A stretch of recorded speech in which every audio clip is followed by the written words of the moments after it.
ꯉꯁꯤ ꯅꯨꯃꯤꯗꯥꯡ ꯋꯥꯏꯔꯝ ꯐꯣꯡꯕ ꯄꯥꯎꯆꯦꯗ ꯌꯨꯝꯐꯝ ꯑꯣꯏꯕ ꯃꯔꯨꯑꯣꯏꯕ ꯄꯥꯎ ꯈꯔ ꯑꯞꯗꯦꯠ ꯇꯧꯖꯔꯤ꯫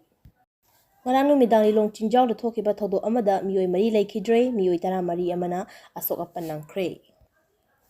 ꯉꯔꯥꯡ ꯆꯍꯤ ꯍꯧꯕ ꯅꯨꯃꯤꯠ ꯖꯅꯨꯋꯥꯔꯤ 1ꯒꯤ ꯅꯨꯃꯤꯗꯥꯡ ꯄꯨꯡ 8:35 ꯔꯣꯝ ꯇꯥꯕ ꯃꯇꯝꯗ ꯊꯧꯕꯥꯜ ꯗꯤꯁꯇ꯭ꯔꯤꯛꯀꯤ ꯂꯤꯂꯣꯡ ꯄꯨꯂꯤꯁ ꯁ꯭ꯇꯦꯁꯟꯒꯤ ꯃꯅꯨꯡ ꯆꯟꯕ ꯂꯤꯂꯣꯡ ꯆꯤꯡꯖꯥꯎꯗ ꯊꯣꯛꯈꯤꯕ ꯅꯣꯡꯃꯩ ꯀꯥꯞꯄꯒꯤ ꯊꯧꯗꯣꯛꯇ ꯃꯤꯑꯣꯏ 4 ꯂꯩꯈꯤꯗꯕꯒ ꯂꯣꯏꯅꯅ ꯃꯤꯑꯣꯏ 14 ꯑꯁꯣꯛ ꯑꯄꯟ ꯅꯪꯗꯨꯅ ꯇꯣꯉꯥꯟ-ꯇꯣꯉꯥꯟꯕ ꯍꯣꯁꯄꯤꯇꯥꯜꯁꯤꯡꯗ ꯂꯥꯏꯀꯠꯅꯈ꯭ꯔꯦ꯫ ꯊꯣꯛꯈ꯭ꯔꯤꯕ ꯊꯧꯗꯣꯛ ꯑꯗꯨꯗ ꯆꯦꯟꯅꯕ ꯃꯤꯑꯣꯏꯁꯤꯡ ꯐꯥꯗꯨꯅ ꯑꯥꯏꯟꯒꯤ ꯆꯞ ꯆꯥꯕ ꯊꯕꯛ ꯂꯧꯈꯠꯀꯅꯤ꯫ ꯂꯩꯉꯥꯛꯅ ꯂꯧꯈꯠꯂꯛꯄ ꯊꯕꯛ ꯑꯁꯤꯗ ꯃꯅꯤꯄꯨꯔ ꯃꯤꯌꯥꯝꯅꯁꯨ ꯃꯇꯦꯡ ꯄꯥꯡꯕꯤꯌꯨ ꯍꯥꯏꯅ ꯆꯤꯐ ꯃꯤꯅꯤꯁꯇꯔ ꯑꯦꯟ ꯕꯤꯔꯦꯟꯅ ꯁꯣꯁꯤꯌꯦꯜ ꯃꯤꯗꯤꯌꯥꯗ ꯊꯥꯗꯣꯔꯛꯄ ꯆꯦꯔꯣꯜ ꯑꯃꯅ ꯐꯣꯡꯗꯣꯛꯈ꯭ꯔꯦ꯫ ꯊꯧꯗꯣꯛ ꯑꯗꯨꯗ ꯂꯩꯈꯤꯗ꯭ꯔꯕ ꯃꯤꯑꯣꯏꯁꯤꯡ ꯑꯗꯨꯗꯤ ꯁꯪꯒꯥꯏꯌꯨꯝꯐꯝ ꯃꯥꯏꯔꯦꯟꯈꯣꯡ ꯃꯌꯥꯏ ꯂꯩꯀꯥꯏꯗꯒꯤ ꯑꯦꯝ.ꯗꯤ. ꯗꯧꯂꯥꯠ 33, ꯑꯄꯣꯛꯄ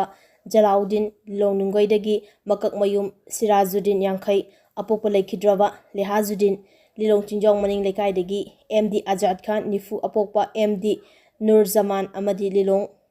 ꯇꯥꯃꯤꯌꯥꯏꯗꯒꯤ ꯑꯦꯝ.ꯗꯤ. ꯍꯨꯏꯁꯦꯟ 22, ꯑꯄꯣꯛꯄ ꯂꯩꯈꯤꯗ꯭ꯔꯕ ꯍꯕꯤꯕꯨꯔ ꯀꯧꯏ꯫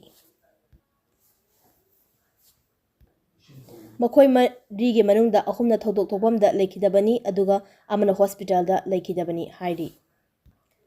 ꯊꯧꯗꯣꯛ ꯑꯗꯨꯗ ꯁꯣꯛꯂꯕ ꯃꯤꯑꯣꯏ 14ꯒꯤ ꯃꯅꯨꯡꯗ 10ꯅ ꯔꯥꯖ ꯃꯦꯗꯤꯁꯤꯇꯤꯗ ꯑꯗꯨꯒ 2 ꯑꯃꯅ ꯅꯨꯔ ꯍꯣꯁꯄꯤꯇꯥꯜꯗ ꯑꯃꯗꯤ ꯑꯃꯤꯅꯥ ꯍꯣꯁꯄꯤꯇꯥꯜ ꯂꯤꯂꯣꯡꯗ ꯂꯥꯏꯀꯠꯅꯔꯤ꯫ ꯃꯤꯑꯣꯏ ꯑꯃꯗꯤ ꯌꯨꯝꯗ ꯄꯨꯊꯈ꯭ꯔꯦ ꯍꯥꯏꯔꯤ꯫ ꯊꯧꯗꯣꯛ ꯑꯁꯤꯒꯤ ꯃꯇꯥꯡꯗ ꯄꯥꯎꯆꯦ ꯑꯁꯤꯅ ꯐꯪꯕ ꯄꯥꯎꯒꯤ ꯃꯇꯨꯡ ꯏꯟꯅꯗꯤ ꯂꯤꯂꯣꯡ ꯆꯤꯡꯖꯥꯎꯗ ꯂꯩꯕ ꯑꯦꯝ.ꯗꯤ. ꯍꯨꯏꯁꯦꯟ ꯀꯧꯕ ꯃꯤꯑꯣꯏ ꯑꯃꯒꯤ ꯃꯌꯨꯝꯗ ꯈꯨꯠꯂꯥꯏ ꯄꯥꯏꯕ ꯃꯤꯑꯣꯏ ꯈꯔꯅ ꯖꯤꯞꯁꯤ 4ꯗ ꯂꯥꯛꯈꯤ꯫ ꯍꯥꯏꯔꯤꯕ ꯃꯤꯑꯣꯏꯁꯤꯡ ꯑꯗꯨ ꯑꯦꯝ.ꯗꯤ. ꯍꯨꯏꯁꯦꯟꯕꯨ ꯐꯥꯗꯨꯅ ꯄꯨꯅꯕ ꯍꯣꯠꯅꯕꯗ ꯊꯧꯗꯣꯛꯇ ꯂꯩꯀꯥꯏꯒꯤ ꯃꯤꯌꯥꯝꯅ ꯃꯨꯛꯅꯔꯛꯄꯗꯒꯤ ꯄꯥꯝꯗꯕ ꯊꯧꯗꯣꯛ ꯑꯗꯨ ꯊꯣꯛꯈꯤꯕꯅꯤ꯫ ꯊꯧꯗꯣꯛ ꯑꯗꯨꯗ ꯈꯣꯏꯁꯥꯎꯅꯔꯕ ꯃꯤꯌꯥꯝꯅ ꯁꯛꯈꯪꯗꯕ ꯈꯨꯠꯂꯥꯏ ꯄꯥꯏꯕꯁꯤꯡ ꯑꯗꯨꯗ ꯇꯣꯡꯗꯨꯅ ꯂꯥꯛꯈꯤꯕ ꯖꯤꯞꯁꯤ 4 ꯃꯩ ꯊꯥꯈꯤ꯫ ꯈꯨꯗꯛꯇ ꯁꯦꯀ꯭ꯌꯨꯔꯤꯇꯤ ꯐꯣꯔꯁꯀꯤ ꯀꯥꯡꯕꯨꯅ ꯊꯧꯗꯣꯛ ꯊꯣꯛꯐꯝꯗ ꯆꯪꯁꯤꯟꯗꯨꯅ ꯄꯥꯝꯗꯕ ꯊꯧꯗꯣꯛ ꯊꯣꯛꯇꯅꯕ ꯑꯀꯟꯕ ꯆꯦꯛꯁꯤꯟ ꯊꯧꯔꯥꯡꯒꯤ ꯊꯕꯛ ꯂꯧꯈꯠꯈꯤ꯫ ꯂꯩꯉꯥꯛꯅ ꯑꯊꯨꯕ ꯃꯇꯝꯗ ꯆꯦꯛꯁꯤꯟ ꯊꯧꯔꯥꯡꯒꯤ ꯊꯕꯛ ꯂꯧꯈꯠꯈꯤꯕ ꯑꯗꯨꯅ ꯃꯔꯝ ꯑꯣꯏꯔꯒ ꯀꯥ ꯍꯦꯟꯅ ꯄꯥꯝꯗꯕ ꯊꯧꯗꯣꯛ ꯊꯣꯛꯈꯤꯕ ꯂꯩꯇꯦ꯫ ꯃꯣꯔꯦꯗ ꯀꯨꯀꯤ ꯃꯤꯂꯤꯇꯦꯟꯠꯁꯤꯡꯅ ꯂꯟꯗꯥꯔꯛꯄꯗ CDO-4, BSF-3 ꯑꯁꯣꯛ ꯑꯄꯟ ꯅꯪꯂꯦ, ꯀꯨꯀꯤ ꯃꯤꯂꯤꯇꯦꯟꯠ 4 ꯁꯤꯔꯝꯕ ꯌꯥꯔꯤ꯫ ꯇꯦꯡꯅꯧꯄꯜ ꯗꯤꯁꯇ꯭ꯔꯤꯛꯀꯤ ꯃꯅꯨꯡ ꯆꯟꯅ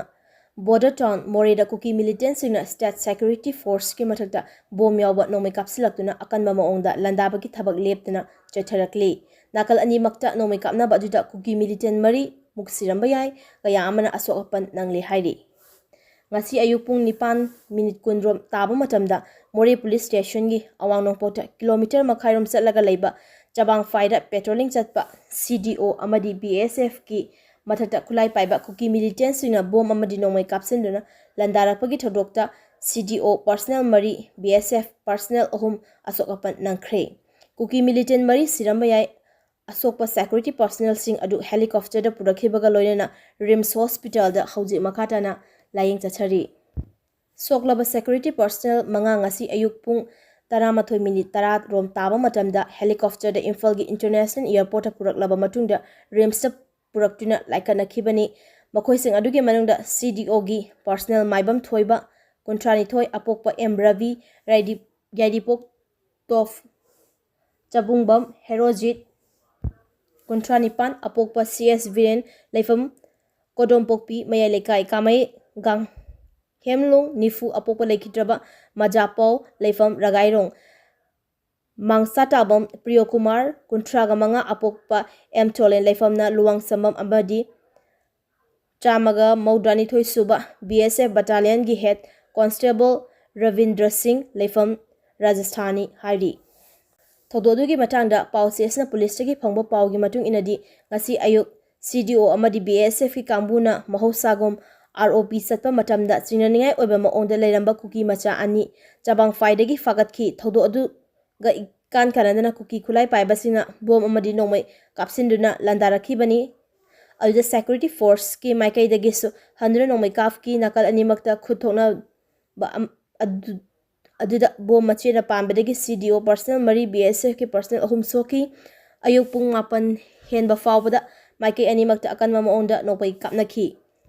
ꯀꯨꯀꯤ ꯈꯨꯠꯂꯥꯏ ꯄꯥꯏꯕꯁꯤꯡ ꯃꯥꯏꯀꯩꯗꯒꯤꯁꯨ ꯑꯁꯤ ꯑꯅꯥ ꯑꯁꯣꯛ ꯑꯄꯟ ꯌꯥꯎꯔꯝꯕ ꯌꯥꯏ ꯍꯥꯏꯔꯤ, ꯑꯗꯨꯕꯨ ꯆꯞ ꯆꯥꯕ ꯄꯥꯎꯗꯤ ꯐꯪꯕ ꯉꯝꯗ꯭ꯔꯤ꯫ ꯅꯥꯀꯜ ꯑꯃꯔꯣꯝꯗ ꯉꯔꯥꯡ ꯅꯨꯡꯊꯤꯜ ꯄꯨꯡ 4 ꯔꯣꯝ ꯇꯥꯕ ꯃꯇꯝꯗ KLP ꯄꯣꯁꯠ ꯃꯅꯥꯛꯇ ꯂꯩꯕ ꯀꯨꯀꯤ ꯈꯨꯜ ꯑꯃꯗꯁꯨ ꯀꯨꯀꯤ ꯈꯨꯠꯂꯥꯏ ꯄꯥꯏꯕꯁꯤꯡꯅ ꯁꯦꯀ꯭ꯌꯨꯔꯤꯇꯤ ꯐꯣꯔꯁ ꯇꯝꯅ ꯅꯣꯡꯃꯩ ꯀꯥꯞꯁꯤꯜꯂꯛꯈꯤ꯫ of operation su lokthokadabani. We want peace and harmony in our Manipur state haibana singba play card kaya paiduna rally chatki loina Manipur gi ngamkhai kaibi yaroi athuba matamda Moreh iramdam pokna famlamdam maitai sing hanjil hanbiu Moreh da ehenba state force thajinbiu long live Manipur haibana singba kholaw kaya lawki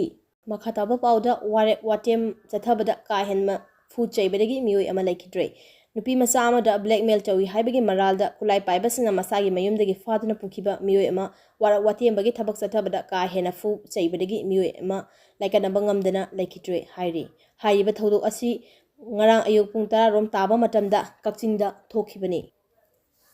laikidraba mioi adugi maming haubam nauche allies thoinau kuntrago humdoi apopa laikidraba haubam manimukta kaui Taspur mayai lekai dagini hairi thodo odena chenabani haiba mioi khara kakching police station gi kangbuna phagat khiba laikre hauji phabugi oina chapchaba maram khangwa ngamdri laikidraba mioi asida natana mioi tarasu sakhangdaba mioi sing aduna phaduna puraba matungda kakchingda leiba uya turelda puthaduna phuba choibagi thabak chathaki hairi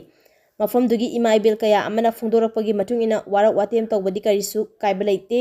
adubu matungda amuk hana tawdana warning tawbiu madu natana tamthina phu chaiduna mioibagi amagi punsi manghankibasi yaningdi haina phungdorakli Chief Editor Wangkemsa Samjaibu Police Custody da Fajin Ren Thamnobagi Thongbu Indian Journalist Union na yamna kanba maongda yaningdaba phongdorakli Haukiba chahi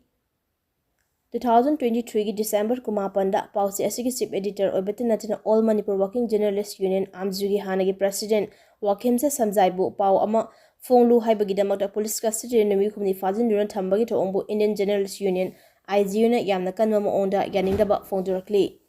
Manipur government na Pawmi Singda Aki Akhang Piduna Media gi Ningtamba Lehendabagi Thongbu IGU gi President Gitartha Pathak Amadi Press Council of India gi Hanagi member Amadi International Federations of Journalists IFJ gi Vice President Savina Indrajit Nasu yaningdaba phongdorakli loyena Manipur Lengana Press Amadi Pawmi Singi Ningtamba Lehengadabani Haiki Panbayabadi Wangkemda Samjaibu Maram Chadana Fajilubagi Thong Asi Amju EGM Pawmi Welfare Foundation Amadi Tongan ba organization loyena masak naiba politician Amadi Lamdam Asiki Praja Section Kayadagi Yamna Kanna Yanindaba Fondokibasu Laikribani